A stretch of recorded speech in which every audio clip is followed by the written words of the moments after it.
Problem number 15। जैसे कि मैंने आपको बताया था बहुत ज्यादा डिफिकल्ट प्रॉब्लम है समझने के लिए, एक बार समझ लिया तो अच्छी बात है। प्रॉब्लम पढ़ रही हो, पेंसिल हाथ में रखिएगा, जहां जहां बोल रही वहां अंडरलाइन कीजिएगा। Garud travels on 3 buses A, B, C। Garud travels के खुद के 3 बसेस है A, B, C of a capacity of 40 passenger each. Underline कीजिएगा 40 पैसेंजर। बस की कैपेसिटी कितनी है? 40 पैसेंजर ईच। एक बस की 40 A नंबर के, B नंबर के 40 और C नंबर के 40, सभी सिमिलर कैपेसिटी के बसेस है। एवरी बस run on the following 3 days schedule. नीचे उन्होंने शेड्यूल दे दिया है बसेस का। एवरी बसेस, सभी बसेस के उन्होंने शेड्यूल डिसाइड कर दिए हैं, मतलब कौन सी बस कौन से टाइम पे कौन से दिन कहाँ जाएगी। This is adapted through out the month assuming month of 13 days. Assume करना है ये 13 डेज वाला मंथ है, मतलब पूरे महीने भर वो गाड़ी चल रही है, 30 दिन वो बसेस चल रही है। जैसे कोई सितंबर वगैरह मंथ उन्होंने वहां पे कंसीडर किया होगा। तो अभी उन्होंने जो नीचे शेड्यूल दिया है उसको एक बार समझ लेते हैं कि क्या बताया है। उन्होंने 3 दिन का शेड्यूल फिक्स किया है तीनों भी बसेस के लिए, मतलब पहले दिन, दूसरे दिन और तीसरे दिन क्या कर रही है A, B और C नंबर की बसेस। पहले दिन A नंबर की बस जा रही है नागपुर टू पुणे, उसी समय A नंबर की बस नागपुर टू पुणे जा रही है, तो उसी समय B नंबर की बस कहाँ जा रही है? नागपुर टू अकोला, एंड उसी दिन रिटर्न भी आ रही है। और C नंबर की बस क्या कर रही है? पुणे टू नागपुर, मतलब उनका रूटीन होगा नागपुर टू पुणे, पुणे टू नागपुर और नागपुर टू अकोला। इस तरह से वो लोग अपने बसेस को ट्रैवल करते होंगे, बराबर। तो उनके पास 3 बसेस है, उन्होंने क्या कर दिया है, कौन सी बस नागपुर टू पुणे आ जाएगी, कौन सी बस पुणे टू नागपुर रिटर्न आएगी और कौन सी बस नागपुर टू अकोला जाके रिटर्न आ जाएगी, उन्होंने हर दिन का शेड्यूल फिक्स कर दिया है। पहले दिन उन्होंने A नंबर के बस को कहाँ भेजा? नागपुर टू पुणे भेजा। B नंबर के बस को कहाँ भेजा? नागपुर टू अकोला, उसी दिन रिटर्न आने के लिए भी बोला है। C नंबर के बस को कहाँ भेजा? पुणे टू नागपुर का वो रूट कवर कर रही है। दूसरे दिन A नंबर की बस कहाँ जा रही है? पुणे टू नागपुर, जो कि पहले दिन नागपुर टू पुणे जा चुकी है, फिर वो दूसरे दिन रिटर्न आएगी, ठीक है। फिर दूसरे दिन B नंबर की बस कहाँ जाएगी? नागपुर टू पुणे। इस तरह से उन्होंने रूट डिसाइड कर दिए हैं कि नागपुर टू पुणे आज आप गए हो तो दूसरे दिन आप रिटर्न आओगे, फिर उसके बाद आपको नागपुर टू अकोला का रूट ये करना है। समझ में आ रहा है? तीसरे दिन क्या हो रहा है? A नंबर की बस नागपुर टू अकोला जा रही है, उसी दिन रिटर्न आ रही है। B नंबर की बस तीसरे दिन क्या शेड्यूल है? पुणे टू नागपुर, और C नंबर का नागपुर टू पुणे। तो ये शेड्यूल है, उनको एक चार्ट दे दिया है, आपको पहले दिन यहाँ पे जाना है, दूसरे दिन यहाँ पे और तीसरे दिन यहाँ पे। और 3 दिन का शेड्यूल कंप्लीट होने के बाद गोडाउन में बैठ जाना या फिर घर पे बैठ जाना है क्या? तो ऐसा नहीं है, फिर से आपको वही शेड्यूल फॉलो करते हुए जाना है। पहला, दूसरा, तीसरा दिन कंप्लीट हो गया, फिर फोर्थ डे फिर से यही शेड्यूल फॉलो होगा। पहले दिन आप गए थे नागपुर टू पुणे, दूसरे दिन पुणे टू नागपुर, तीसरे दिन Nagpur to Akola and back. फिर चौथे दिन आप फिर से नागपुर टू पुणे जाओगे, फिर 5वें दिन आप फिर से पुणे टू नागपुर जाओगे, फिर तीसरे दिन Nagpur to Akola and return back. यही शेड्यूल फॉलो करते हुए जाना है पूरा 1 महीना। उन्होंने क्या बोला है? 1 महीने के लिए 30 दिन के लिए हमें अज्यूम करना है, यही शेड्यूल गरुड़ कंपनी फॉलो कर रही है। 3 दिन का उनका शेड्यूल डिसाइड कर दिया है, 3 दिन का शेड्यूल कंप्लीट हो गया, फिर से 3 दिन का शेड्यूल लगेगा, फिर से 3 दिन का शेड्यूल लगेगा, फिर से 3 दिन का शेड्यूल लगेगा। इस तरह से 1 महीना इनको ये शेड्यूल फॉलो करना है। जैसे आप लोग स्कूल में आपका पीरियड डिसाइड किया जाता था कि मंडे को कौन से पीरियड रहेंगे, ट्यूसडे को कौन से रहेंगे, फिर वेडनेसडे, थर्सडे, फ्राइडे और सैटरडे। फिर से आप वही रूटीन फॉलो करते थे। नेक्स्ट मंडे आ गया, ट्यूसडे आ गया, वही पीरियड आपके कंटिन्यू हो जाते थे पूरे साल भर के लिए, ठीक है। पूरे 1 ईयर के लिए आपके वो पीरियड डिसाइड किए जाते थे, बिल्कुल एज इट इज। वही यहाँ पे भी वैसा ही किया है गरुड़ कंपनी के ओनर ने कि 1 महीने का उनको आपको शेड्यूल हाथ में थमा दिया है, 3 दिन आपको ये शेड्यूल फॉलो करते जाना है। 3 दिन कंप्लीट हो गए, फिर से स्टार्टिंग से स्टार्ट करो, फिर स्टार्टिंग से स्टार्ट करो। इस तरह से आपको 1 महीना कंप्लीट करना है और 1 महीने के बाद में देखेंगे नेक्स्ट शेड्यूल क्या रहेगा। तो इस तरह से उन्होंने डिटेल्स दी है। ये मैंने यहाँ पे आपको क्यों समझाया वो आगे आपको पता चल जाएगा। पहले बाकी का प्रॉब्लम हम पढ़ लेते हैं। The drivers has hired 2 drivers of each bus। हमारे पास बसेस कितनी है? 3 बसेस है। उन्होंने क्या बोला है? एक बस के लिए 2 ड्राइवर्स हायर किए हैं। आपको भी पता है ड्राइवर सैलरी कहाँ लिखते हैं हम लोग? तो फिक्स्ड कॉस्ट में। उसके बाद each of the driver bus for half the distance. ये तो उन्होंने एक्स्ट्रा का बता दिया कि उन्होंने वहां पे बोला है कि एक बस के लिए कितने ड्राइवर से? 2 ड्राइवर से। तो पहला ड्राइवर आधे डिस्टेंस तक गाड़ी चलाएगा, फिर उसके बाद दूसरा ड्राइवर गाड़ी चलाएगा। ऐसे उन्होंने वहां पे बताया है। अंडरलाइन करके रखिएगा उसको कि न्यू सेंटेंस है, कैलकुलेशन की इसमें थोड़ा चेंजेस हो सकता है। दे are paid at ₹5,000 per month each. 5,000 रुपए मंथली सैलरी पर ड्राइवर को दी जा रही है। 2 ड्राइवर रखे हैं एक बस के लिए, तो 2 बस के पीछे 10,000 रुपए जाएंगे। ऐसे 3 बसेस का हमें यहाँ पे कैलकुलेशन करना है। आगे, in addition they are paid mileage at the rate of 10 पैसे per kilometre of their actual driving. तो यहाँ पे उन्होंने कमीशन भी दिया है। इन एडिशन, इंक्लूडिंग, उनको सैलरी तो दे ही रहे 5,000 रुपए पर मंथ, पर जितना किलोमीटर वो गाड़ी चला रहे हैं उस हिसाब से उनको कमीशन भी दिया जा रहा है 10 पैसे। तो आपको अभी तक लग रहा होगा मैडम कमीशन का जब भी पॉइंट आता है तो वो हम टोटल ऑपरेटिंग कॉस्ट लिखते हैं, फिर उसमें प्लस करते हैं। वहां पे किया तभी भी कोई गलत नहीं है, पर वो हम कब करते थे? जब सेल्स के ऊपर पूछा जाता था या फिर कॉस्ट के ऊपर पूछा जाता था। तभी तक हमें ऑपरेटिंग कॉस्ट और सेलिंग कॉस्ट पता नहीं रहती थी, इसीलिए हम वहां पे लिखते थे। पर यहाँ पे उन्होंने क्या किया है? बता दिया है कि पर किलोमीटर हम उनको 10 पैसे दे रहे हैं। एक ड्राइवर 1 किलोमीटर चला तो उसको 10 पैसे के हिसाब से कमीशन मिल जाएगा। तो ये क्या है? फिक्स हो चुका है, कुछ किसी के ऊपर डिपेंडेड है कि नहीं। जितने किलोमीटर वो गाड़ी चलाएगा उतने किलोमीटर उनको उस तरह से कमीशन मिलेगा। ठीक है, एक स्ट्रेटेजी है उनकी। ठीक है, तो इसीलिए ये कमीशन ऑन ड्राइवर कहाँ जाएगा? तो कमीशन ऑन ड्राइवर जाएगा फिक्स्ड कॉस्ट में। कमीशन उन्होंने बता दिया है, इसीलिए हम उसको क्या पे लिखने वाले हैं? फिक्स्ड कॉस्ट में। नेक्स्ट लाइन पे देखिए क्या बोला है। Distance between Nagpur and Pune is 1,100 kilometre and Nagpur and Akola is 300 kilometre. हमें भी पता है कि हमारा रूट कौन सा है? नागपुर टू पुणे का, नागपुर टू अकोला का। उसके अलावा हमारी जो तीनों भी बसें से किसी और रूट पे नहीं चल रही है, इसीलिए उन्होंने सिर्फ नागपुर टू पुणे का डिस्टेंस बता दिया है और नागपुर टू अकोला का डिस्टेंस उन्होंने बता दिया है। तो यहाँ पे देखिए Nagpur to Pune A number की बस जाएगी पहले दिन, तो 1100 किलोमीटर डिस्टेंस वो कवर करेगी।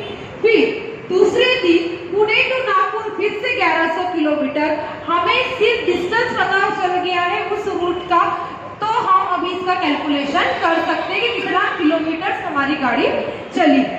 आगे, there are 3 conductors who are paid at the rate of 3,000 per month each. Conductor की उन्होंने सैलरी बताई है 3,000 रुपए पर मंथ।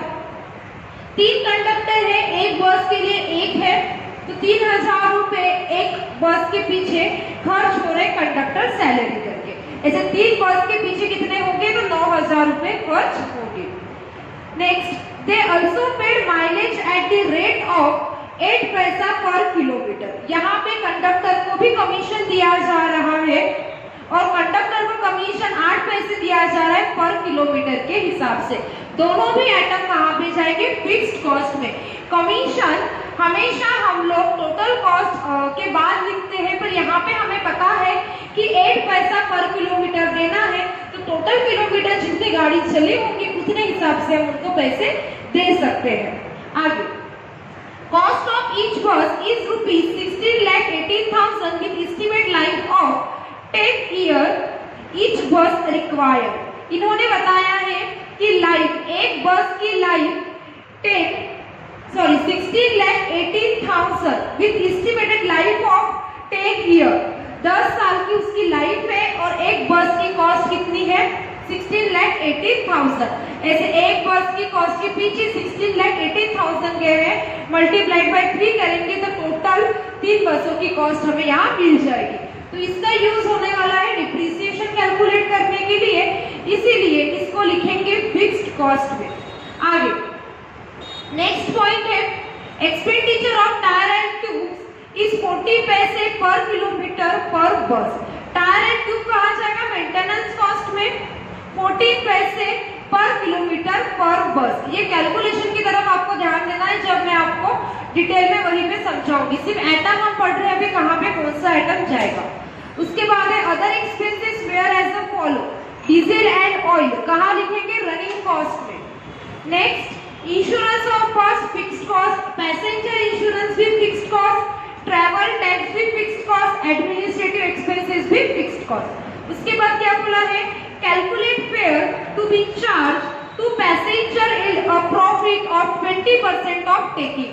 20% ऑफ टेकिंग के ऊपर प्रॉफिट हमें निकालना है। और कैलकुलेट फेयर मतलब क्या होता है टिकट रेट। तो यहाँ पे इस प्रॉब्लम में हमें टिकट रेट पता करना है कि नागपुर टू पुणे का कितना है, Nagpur to Akola return back आएंगे तो कितना टिकट लगेगा। तो इस हिसाब से हमें आज टिकट रेट कैलकुलेट करना है। प्रॉब्लम समझ लिया है। अभी आपको तकलीफ जाने वाली है टोटल किलोमीटर और टोटल पैसेंजर किलोमीटर के समय।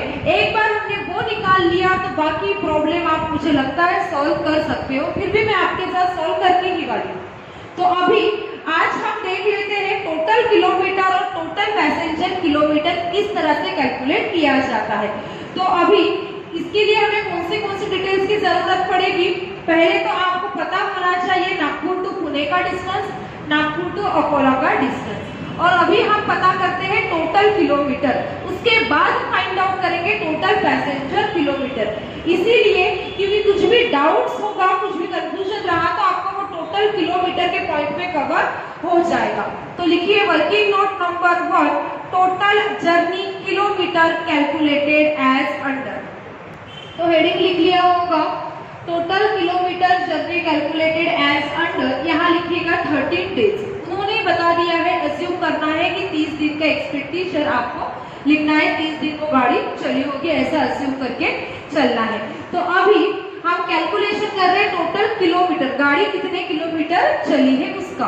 तो हम पहले एक बस का निकाल लेंगे, एक बस का जितना रहेगा उसको मल्टीप्लाइड बाय 3 कर देंगे तो हम 3 बस का इजीली हमें मिल जाएगा। क्यों ऐसा कर रहे हैं, क्योंकि तीनों में से कोई भी गाड़ी अलग रूट पे नहीं चल रही है। Nagpur to Pune, Nagpur to Akola, sorry Nagpur to Pune, Pune to Nagpur, Nagpur to Akola and back, यही रूटीन वो फॉलो कर रही है, सिर्फ अलग अलग दिन जा रही है। तो इसका मतलब क्या होगा कि पहले नंबर की बस नागपुर टू पुणे गई है तो रिटर्न पुणे टू नागपुर आ जाएगी, फिर नागपुर टू अकोला जाएगी। तब तक बाकी के लोग अपना शेड्यूल फॉलो करेंगे। कोई भी एक बस रुकी नहीं है, अपना शेड्यूल फॉलो कर रही है। तो एक बस का जितना रहेगा उसको मल्टीप्लाइड बाय हम 3 कर सकते हैं। तो आप पहले फाइंड आउट कर लेते हैं 1 बस कितना किलोमीटर चली है। तो पहला आपके पास जो शेड्यूल है उसमें देखिए ए नंबर की बस पहले दिन कहाँ गई है, नागपुर टू पुणे गई है। कहाँ गई है पहले दिन, नागपुर टू पुणे। नागपुर टू पुणे का डिस्टेंस कितना किलोमीटर है, 1100 किलोमीटर है। हम एक बस का कैलकुलेशन देख रहे हैं, गलती करना नहीं, डिफिकल्ट प्रॉब्लम है। टोटल किलोमीटर पता कर रहे हैं, गाड़ी कितने किलोमीटर चली है, पहले एक बस देख रहे हैं, ठीक है। Nagpur to Pune 1100 kilometre. उसके बाद दूसरे दिन पहली bus Pune to Nagpur 1100 kilometre. Return आएगी तो उतना ही डिस्टेंस रहेगा ना, डिस्टेंस थोड़ी कम ज्यादा होने वाला है। नागपुर टू पुणे का डिस्टेंस 1100 किलोमीटर दिया है और पुणे टू नागपुर दूसरे दिन क्या हो रही है, वो रिटर्न आ रही है, डिस्टेंस तो क्या रहेगा, उतना ही रहेगा। अभी देखिए बस नंबर 8 तीसरे दिन का शेड्यूल क्या है, कहाँ जा रही हूँ,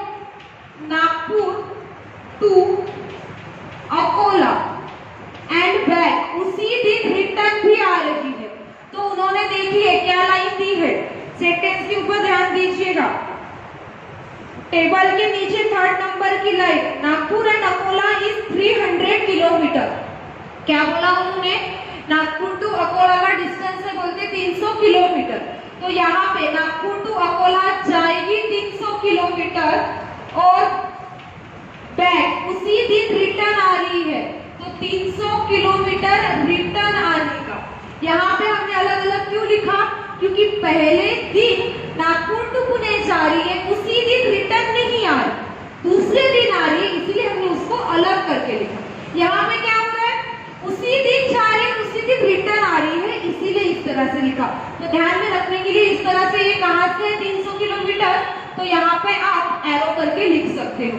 तो टोटल कितना आ जाएगा? 2800 किलोमीटर। क्या है इसकी टोटल कीजिए, टोटल आ जाएगी 2800 किलोमीटर। क्या हुआ? ये हमने किसका निकाला है? तो एक बस का हमने शेड्यूल लिख लिया है, एक बस के किलोमीटर हमने लिख लिए हैं। 3 days, 1 बस, 3 days, 3 दिन में एक बस 2800 किलोमीटर चलने वाली है। तो 2800 किलोमीटर एक बस 3 दिन चल रही है। 3 दिन कैसे? क्योंकि हमने कितने दिन का शेड्यूल लिखा है? 3 दिन का लिखा है। 3 दिन मतलब एक शेड्यूल उसने अपना कंप्लीट कर दिया, एक टारगेट अपना कंप्लीट कर दिया ए नंबर के बस। ऐसा ही उससे क्लियर हो रहा है ना? ये बात इसलिए रिपीट करती हूँ क्योंकि आगे का जो पॉइंट है उसके ऊपर आपको ध्यान देना है, जो मैं पूछने वाली हूँ।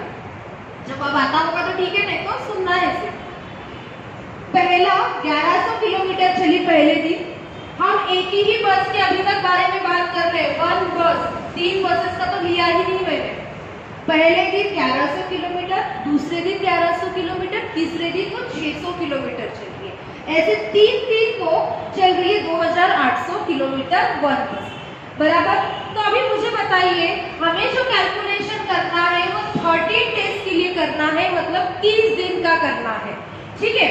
तो ये रूटीन कंप्लीट होने के बाद, 3 दिन कंप्लीट होने के बाद चौथे दिन ए नंबर की बस घर पे बैठेगी क्या? नहीं, फिर से वही रूटीन फॉलो करेगी, फिर 3 दिन वही शेड्यूल को कंटिन्यू करेगी, फिर से 3 दिन।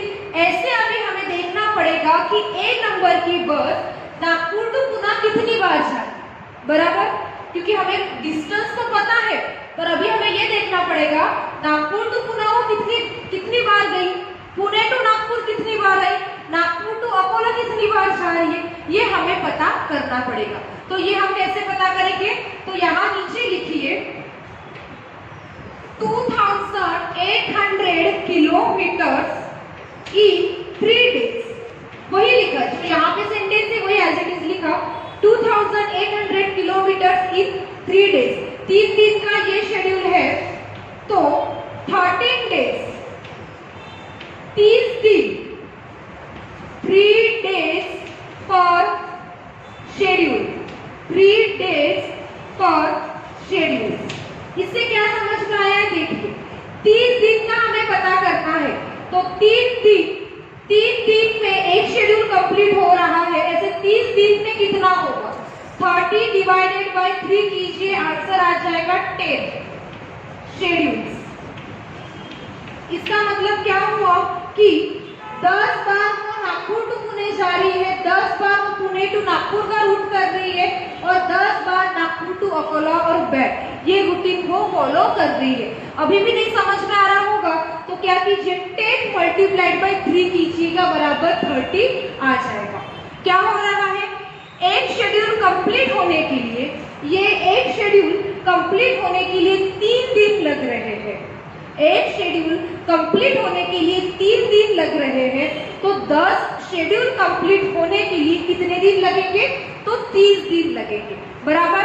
एक शेड्यूल कितने दिन चल रहा है? 3 दिन चल रहा है, तो 10 शेड्यूल कितने दिन में कंप्लीट होंगे? तो 30 दिन में वो कंप्लीट हो जाएंगे। 2800 kilometre in 3 days is equal to 30 days upon 3 days per schedule. Answer आ जाएगा 10 शेड्यूल।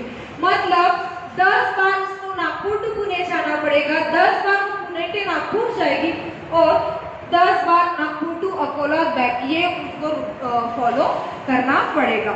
तो इसका मतलब क्या हुआ, 2800 किलोमीटर 3 दिन का हो रहा है, तो 2800 मल्टीप्लाइड बाय 10 करना पड़ेगा। यहाँ पे 2800 किलोमीटर मल्टीप्लाइड बाय 10 कितना आ जाएगा, 28,000 किलोमीटर वन बस।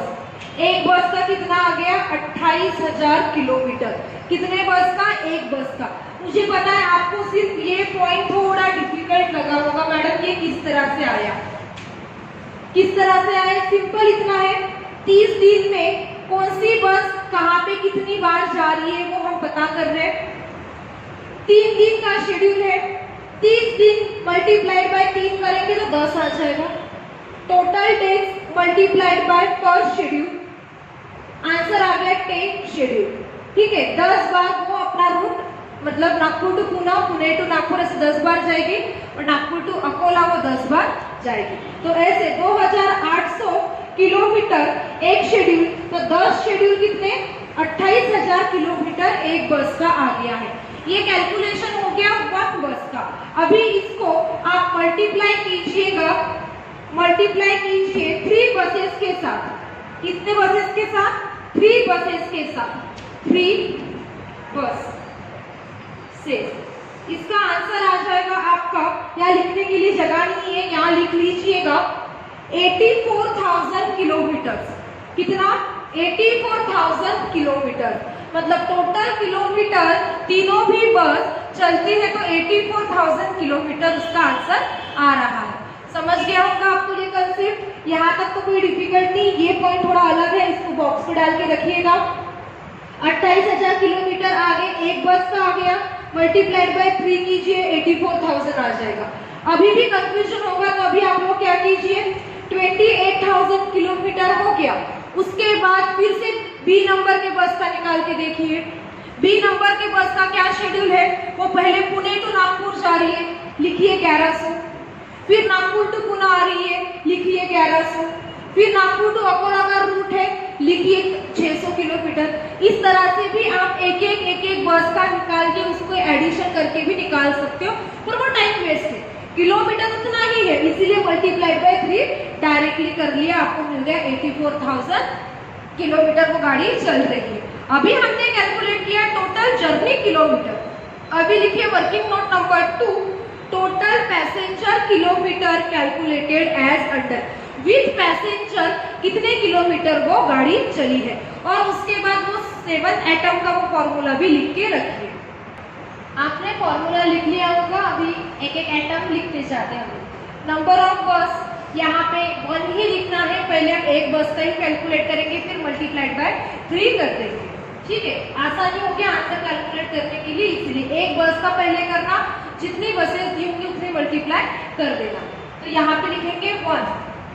उसके बाद कैपेसिटी ऑफ ईच बस, हमने प्रॉब्लम पढ़ा था वही पे उन्होंने बता दिया था तीनों बसेस की कैपेसिटी कितनी है, 40 पैसेंजर, 40 पैसेंजर की है, 40 पैसेंजर। उसके बाद है actual transporting capacity in percent, कितने बताइए, उन्होंने यहाँ पे कुछ भी नहीं बताया है, तो इसलिए हम क्या लिखते हैं 100%।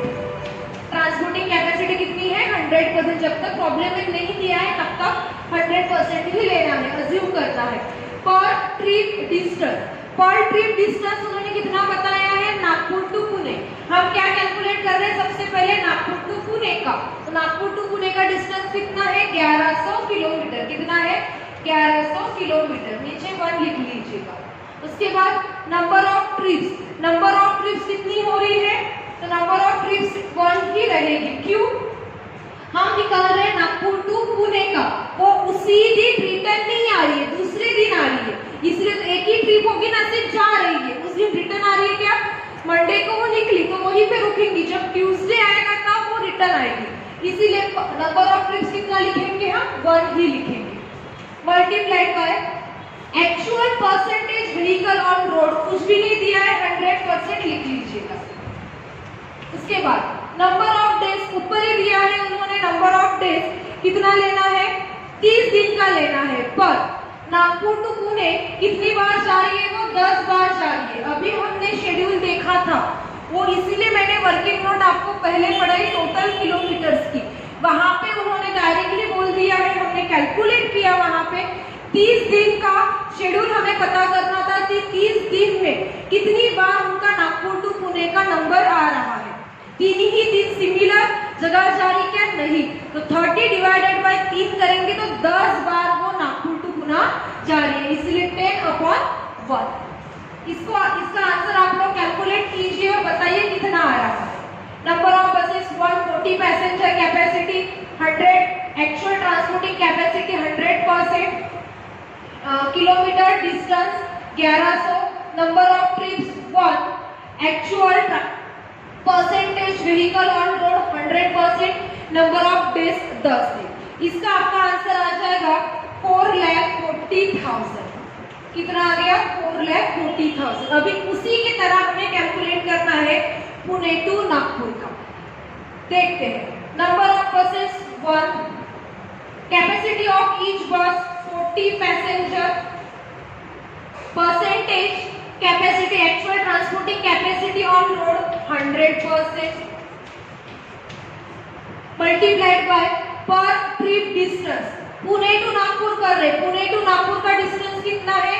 1100 किलोमीटर। उसके बाद है number of trips in a day, एक दिन में कितनी ट्रिप्स कर रही है? एक ही ट्रिप कर रही है, इसलिए 1। उसके बाद actual percentage vehicle on road 100% multiplied by number of days. Pune to Nagpur, Pune to Nagpur कितनी बार जा रही है? मतलब रिटर्न आ रही है 10 बार। 10 बार जाए तो 10 ही बार रिटर्न आएगी ना। तो यहाँ पे इसका आंसर आपको कैलकुलेट करना है। इसका आपका आंसर आ जाएगा, उतना ही आएगा 4,40,000 kilometre. Pune to Nagpur 4,40,000 kilometre, Pune to Nagpur 4,040 kilometre. दोनों का आंसर आपका सिमिलर ही आएगा, क्योंकि डिस्टेंस भी सिमिलर है, डेज भी सिमिलर है और पैसेंजर कैपेसिटी भी क्या है? सिमिलर है। तो अभी हम कैलकुलेट करेंगे Nagpur to Akola and back कितने किलोमीटर विद पैसेंजर गाड़ी चल रही है। तो अभी हम लिखेंगे Nagpur to Akola and back. जो हम लिखने वाले हैं नागपुर टू अकोला और बैक का ही डिटेल्स लिखेंगे। 1 बस मल्टीप्लाइड बाय पैसेंजर कैपेसिटी 40, सभी के इसमें सिमिलर है। उसके बाद percentage actual transporting capacity in percent में बोला है, इसलिए 100/100 लिखते हैं, 100% लिखने से अच्छा। उसके बाद क्या बोला है? पर ट्रिप डिस्टेंस। पर ट्रिप का डिस्टेंस कितना बताया है? तो वहां पे उन्होंने जाने का डिस्टेंस बताया है 300 किलोमीटर, 300 किलोमीटर अपॉन 1। यहाँ पे ये अपॉन 1 हम क्यों लिख रहे हैं? क्योंकि आंसर कैलकुलेशन करने के लिए आसानी हो, इसलिए नहीं लिखा, तभी भी आप कर सकते हो। ठीक है। उसके बाद क्या बोला है? Number of trips in a day. अभी एक दिन में कितने ट्रिप्स हो रही है? नागपुर टू अकोला जा भी रही है और उसी दिन रिटर्न आ रही है, मतलब एक दिन में कितनी ट्रिप्स हो रही है? 2 ट्रिप्स हो रही है, मल्टीप्लाइड बाय 2। यहाँ अपॉन 1 लिख लीजिएगा। उसके बाद नेक्स्ट क्या है हमारा? Actual percentage vehicle on road कितना दिया नहीं है, इसीलिए 100%। और नंबर ऑफ डेज कितना रहेगा हमारा? 10 डेज। सभी 10 दिन नागपुर टू पुणे, 10 दिन पुणे टू नागपुर, 10 दिन नागपुर टू अकोला, ऐसे 10-10 दिन हर जगह हो जाएगी, तभी 30 दिन में वो शेड्यूल उनका कंप्लीट हो जाएगा। क्लियर? तो इस तरह से हमने कैलकुलेशंस कर लिए हैं। इसका भी आंसर आप लोग कैलकुलेट कीजिए और बताइए। कैलकुलेशन ब्लैक बोर्ड से नहीं लिखना है, खुद से करना है। 1 multiplied by 40 multiplied by 100 multiplied bye 300 multiplied by 2 multiplied by 100 multiplied bye 10। जितना आंसर आएगा डिवाइडेड बाय 100 कितने बार करोगे आप? 2 बार। डिवाइडेड बाय 100 करना है, फिर से डिवाइडेड बाय 100 करना है, 2 बार 100 से डिवाइड करना है। तो इस तरह से आपका आंसर आ जाएगा 2,40,000। कितना आ गया? 2,40,000। तो नागपुर टू पुणे 4,40,000, पुणे टू नागपुर 4,40,000 और नागपुर टू 50,000, इतना आंसर आ गया है। अभी इसके आगे का वाला जगह नहीं है तो यहाँ पे लिख रही हूँ मैं, आपको उसी के नीचे लिखना है। क्या लिखोगे आप उसी के नीचे? तीनों को एडिशन कर लिया तो आपका आंसर आ जाएगा 11,20,000। ये वन बस का आ गया। कितने बस का? एक बस का, क्योंकि हमने क्या लिखा है, नंबर ऑफ बसेस 1 ही लिखा है। तो अभी इसको मल्टीप्लाइड बाय 3 कर दीजिए, 3 बसेस। आंसर आ जाएगा 33,60,000। 33,60,000। Nagpur to Pune, Pune to Nagpur, Nagpur to Akola and back जो किलोमीटर हमने निकाले 11,20,000 वो वन बस के निकाले। तो मल्टीप्लाइड बाय 3 करेंगे तो 13,16,000 किलोमीटर हमारी गाड़ी चल रही है। तो यहाँ लिखिएगा टोटल पैसेंजर किलोमीटर 13,16,000 किलोमीटर, क्योंकि अभी हम लोग जो आंसर्स लिखेंगे, जो भी एक्सपेंडिचर लिखने वाले हैं वो तीनों बसेस के वहां पे लिखने वाले हैं। कितने बसेस के लिखने वाले हैं? तीनों बसेस के लिखेंगे। जो भी एक्सपेंडिचर 3 बस के पीछे गरुड़ कंपनी है, उनके कितने पैसे खर्च हो रहे हैं एक महीने में, मतलब 30 दिन में, वो कैलकुलेशन हम यहाँ पे लिखने वाले हैं। Total kilometre, total passenger kilometre आपको समझ गया है। कुछ भी इसमें डाउट होगा तो डेफिनेटली आप मुझे कॉल करके पूछ सकते हो। मुझे पता है आपका सिर्फ डाउट रहने वाला है 13 डेज डिवाइडेड बाय 3 के इसमें, बाकी का प्रॉब्लम वो इजी है। तो अभी हम देखेंगे एक एक एटम किस तरह से लिखे जाते हैं। तो पहला एटम लिखिए ए स्टैंडिंग चार्जेस। तो पहला एटम लिखिए ड्राइवर सैलरी। लिखते समय ध्यान दीजिएगा, ड्राइवर सैलरी कौन सी बातों का हमें ध्यान रखना है। 33,60,000 किलोमीटर, बेस पीरियड 13 डेज मतलब 1 मंथ। और दूसरी बात 3 बसेस का खर्चा लिखना है, 1 बस का नहीं। हमने जो पैसेंजर किलोमीटर लिखे हैं वो कितने मल्टीप्लाइड बाय 3 करके हमने लिखा है, ठीक है, याद रखिएगा। देखिए क्या बोला है उन्होंने ड्राइवर सैलरी के बारे में। The driver has hired 2 drivers for each बस। हमारे पास बसेस कितनी है? 3 बस है। एक बस के पीछे कितने ड्राइवर है? A, B, C। एक बस के पीछे 2 ड्राइवर, दूसरे बस के पीछे 2, तीसरे बस के पीछे 2, मतलब टोटल ड्राइवर कितने लगेंगे? हमें 6 ड्राइवर्स लगने वाले हैं। तो क्या बताया इसके बारे में उन्होंने? Each of the driver bus for half the distance they are paid at ₹5,000 per month each. एक ड्राइवर को हम कितने पैसे दे रहे हैं? 5,000 रुपए दे रहे हैं। एक ड्राइवर को 5,000। ऐसे हमने कितने ड्राइवर्स रखे हैं? 6 ड्राइवर्स रखे हैं, 2 नहीं, कितने रखे हैं? 6। एक बस के पीछे 2, तो 3 बस के पीछे कितने? 6 ड्राइवर हमने रखे हैं। तो 5,000 मल्टीप्लाइड बाय 6, आंसर आ जाएगा 30,000, 30,000। याद नहीं रहता तो यहाँ लिख लीजिए ड्राइवर, ये 6 कहाँ से है पता होना चाहिए। 30,000, 30,000। उसके बाद क्या है? Commission of driver. ये भी फिक्स कॉस्ट में जाने वाला है, इसके ऊपर अभी थोड़ी देर पहले बात की थी। कमीशन ऑफ ड्राइवर, ड्राइवर को कमीशन देना है। कितना देना है ड्राइवर को कमीशन? तो देखिए क्या बोला है उन्होंने, in addition they are paid mileage at the rate of 10 पैसे per kilometre of the actual driving. जितने किलोमीटर गाड़ी चलेगी उतने किलोमीटर हम उनको पैसे देंगे। 1 किलोमीटर के कितने बोला है उन्होंने? 10 पैसे। ऐसे हमारी गाड़ी कितने किलोमीटर चली है? 84,000 किलोमीटर हमारी गाड़ी चली है। अब भी हमने टोटल किलोमीटर कैलकुलेट किया है, टोटल जर्नी किलोमीटर हमारी गाड़ी चली है 84,000 मल्टीप्लाइड बाय 10 पैसे, ठीक है। उन्होंने वहां बोल दिया है कि आधे टाइम पहला ड्राइवर चलाता है, आधे टाइम दूसरा ड्राइवर चलाता है, तो वो क्लियर है, ठीक है। इसीलिए commission of driver 84,000 multiplied by 10 करेंगे तो आंसर आ जाएगा 8,400। अभी वो कौन पहले चलाता है कौन बाद में चलाता है उससे हमारा कोई भी लेना देना नहीं है। हमारी गाड़ी चल रही है 84,000, किलोमीटर मल्टीप्लाइड बाय 10 पैसे हम कर देंगे। आगे नेक्स्ट क्या बोला है उन्होंने, conductor salary. Point number 3, salary of conductor.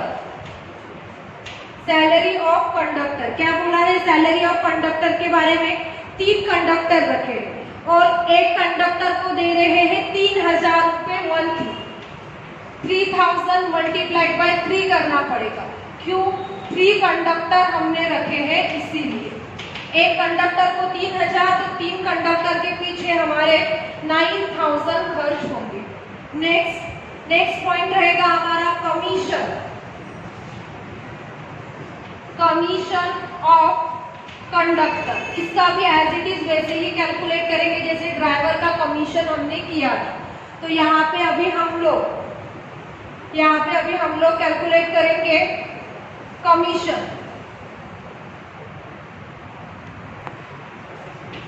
तो यहाँ पे कमीशन ऑफ कंडक्टर, गाड़ी कितने किलोमीटर हमारी चली है, 84,000 किलोमीटर चली है। कमीशन कैसे दे रहे हैं, 0.08 8 पैसे दे रहे हैं। 8 पैसे देखिए किस तरह से लिखे मैंने, 0.08, इस तरह से नहीं लिखे जाते 8 पैसे, इस तरह से लिखना है आपको 0.08। 8 पैसे हम उनको दे रहे हैं पर किलोमीटर के हिसाब से। ऐसे हमारी गाड़ी चल रही है 84,000 किलोमीटर। आंसर आ जाएगा आपका 6,720। कमीशन ऑफ कंडक्टर हमने कैलकुलेट कर लिया। इसमें क्या याद रखना जरूरी था, ड्राइवर सैलरी के इसमें मल्टीप्लाइड बाय 6 क्यों करना, तो वो अभी मैंने बता दिया 6 ड्राइवर किस तरह से क्रिएट हुए। यहाँ पे भी 3 कंडक्टर किस तरह से है वो आपको समझ गया होगा। और दूसरी बात, कमीशन ऑफ ड्राइवर सिंपल है, पर 10 पैसे हम उनको दे रहे पर किलोमीटर के हिसाब से, इसलिए 84,000 मल्टीप्लाइड बाय 10 पैसे किया है। नेक्स्ट हमारा पॉइंट है डेप्रिसिएशन का, ठीक है, तो अभी लिखिए डेप्रिसिएशन। 5th नंबर का पॉइंट डेप्रिसिएशन। कैसे कैलकुलेट करते हैं हम लोग depreciation, cost divided by life. Cost कितनी दी है, 16,18,000 डिवाइडेड बाय 10, इसका आंसर आ जाएगा आपका 1,68,000। ये हो गया आपका 1 साल का। 16,18,000 डिवाइडेड बाय 10 करोगे तो 1,68,000 आ गया आपका 1 साल का। पर हमें लिखना है 1 मंथ मतलब 13 डेज का, तो डिवाइडेड बाय हमें क्या करना पड़ेगा 12। आंसर आ जाएगा 14,000। अभी थोड़ा ध्यान दीजिए, सेंटेंस वहां लिखा है paragraph number 4, cost of each बस। हमने जो कॉस्ट लिखी है एक बस की लिखी है, हमने जो कॉस्ट लिखी है कितने बस की लिखी है, एक बस की लिखी है। तो एक बस के पीछे डिप्रिशिएट हो रही है 14,000। एक महीने में कितनी डिप्रिशिएट हो रही है 14,000। तो मल्टीप्लाइड में क्या करना पड़ेगा 3, क्यों, हम जो भी खर्चा लिख रहे हैं वो कितने बस का लिख रहे हैं, 3 बस का, इसीलिए मल्टीप्लाइड बाय क्या कीजिए 3 कीजिए। इसका आपका आंसर आ जाएगा 42,000। आप बोलेंगे मैडम यहाँ पे लिखा तो तभी भी बराबर है, पर कंफ्यूजन नहीं होना चाहिए। हम सिस्टम का क्या अप्लाई कर रहे हैं, एक बस का कैलकुलेट करके फिर मल्टीप्लाइड बाय 3 कर रहे हैं, तो इसी को ही हम क्या कर रहे हैं, फॉलो कर रहे हैं। डिप्रिसिएशन एक बस का निकाला, मल्टीप्लाइड बाय 3 बसेस का कर दिया, आ गया 42,000। नेक्स्ट पॉइंट है फिक्स कॉस्ट में जाने वाला इंश्योरेंस। देखिए नेक्स्ट 6 नंबर का पॉइंट इंश्योरेंस। क्या बताया इन्होंने इंश्योरेंस के बारे में, इंश्योरेंस ऑफ बसेस लिखा है उन्होंने, क्या लिखा है, बसेस लिखा है। वर्ड ध्यान में रखिएगा, बसेस लिखा है मतलब तीनों बस का इंश्योरेंस वहां पे उन्होंने दिया है। तो कैसे लिखेंगे हम लोग, 15,120 ईयरली दिया है, डिवाइडेड बाय 12 करना पड़ेगा, आंसर आ जाएगा 1,260। बस नहीं दिया है, बसेस दिया है, इसका मतलब तीनों बस का इंश्योरेंस 15,120 निकाला है साल भर के लिए। हमें महीने भर का ही लिखना है, इसलिए डिवाइडेड बाय 12 किया। नेक्स्ट पॉइंट है पैसेंजर इंश्योरेंस। लिखिए 7th नंबर पैसेंजर इंश्योरेंस। क्या बताया है उन्होंने पैसेंजर इंश्योरेंस के बारे में? 83,000 पर मंथ, डायरेक्टली बोल दिया है 83,000 पर मंथ, महीने भरे का 83,000 रुपीज पैसेंजर इंश्योरेंस पे किया है, डायरेक्टली बाहर लिख लीजिए। उसके बाद नेक्स्ट पॉइंट है travel taxes. 8 number travel tax कितना पे किया है उन्होंने? 2,61,500 पर मंथ, डायरेक्टली लिख लीजिए 2,61,500। क्यों? पर मंथ दिया है, एक महीने का खर्चा दिया, इसलिए हम उसको डायरेक्टली लिख लेते हैं। उसके बाद है 9th नंबर का पॉइंट एडमिनिस्ट्रेटिव एक्सपेंसेस, वो भी उन्होंने मंथली दिया है 64,000। इस तरह से हमारे सभी आइटम कंप्लीट हो गए टोटल फिक्स्ड कॉस्ट के। प्रॉब्लम डिफिकल्ट है, हर इसमें आपको प्रिकॉशंस लेनी है, प्रॉब्लम को अच्छे से पढ़ना है, तभी आपके डाउट सभी क्लियर होंगे। अभी यहाँ पे मैंने डिवाइडेड बाय 12 भी नहीं किया और मल्टीप्लाइड बाय 3 भी नहीं किया। क्यों? उन्होंने डायरेक्टली मंथली खर्चा हमें बता दिया, तो कुछ भी करो और डायरेक्टली लिख लो, मंथली दिया है इसीलिए। तो सभी आइटम की टोटल कीजिए, आंसर आ जाएगा 5,05,880।